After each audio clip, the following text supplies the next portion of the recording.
With the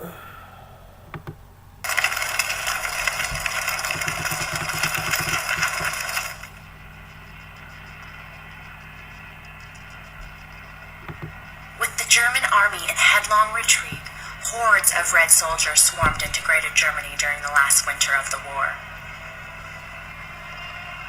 As word of the Soviet breakthrough spread, millions of Germans hastily packed and fled into the freezing weather. Most merely packed farm carts, hitched horses or cows, and set off as fast as their animals would take them. Already bitterly cold, several days after the treks began, the temperature plunged. As a result, little children and infants dropped by the thousands. With the earth hard as rock, tiny holes dug in the snowbanks served as graves. It was so terribly cold, and the wind was like ice. The snow was falling, and nothing warm to eat, no milk, and nothing. I tried to give Gabi the breast behind the house, but she didn't take it because everything was so cold. Many women tried that, and some froze their breasts. Given the chaotic conditions, and with freezing refugees clogging the way, many treks were quickly overhauled by the Russians. Some Soviet tanks crashed straight through the columns, squashing all in their path. After heavy traffic, the victims, men, women, children, animals, all, were pressed together as flat as cardboard.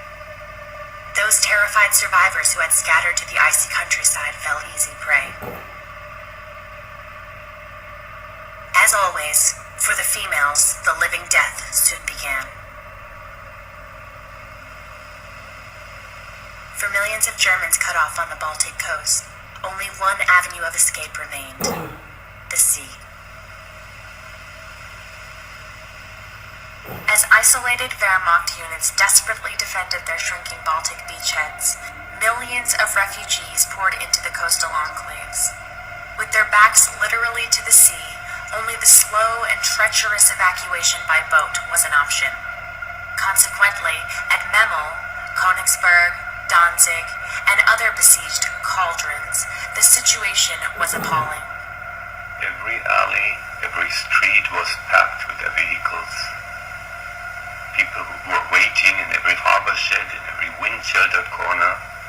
Among them stood their beasts, bleating, snorting, lowing. The pregnant women giving birth somewhere in a corner, on the ground, in the barracks. Some of them had been raped on their flight, and now they were trembling for fear they would give birth to a monster.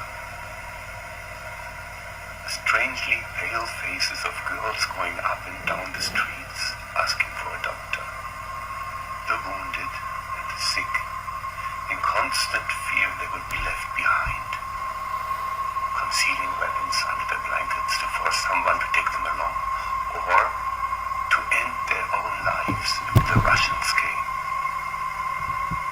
The orphans, who had been saved from their asylum somewhere at the last moment and tossed onto carts with nothing around them but a blanket, and who were now lying on the floors with frozen limbs.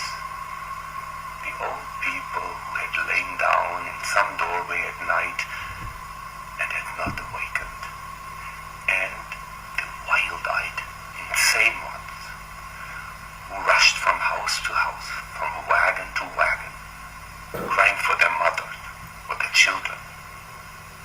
Over it all, the gray sky, snow, frost, and thaw, and frost, and snow, and a chill, killing wet. When a long-sought vessel finally tied up and lowered the walkways, pandemonium erupted on the docks. Because of an order granting priority to those with children, the latter became more valuable than gold. Once adults had boarded, they often tossed infants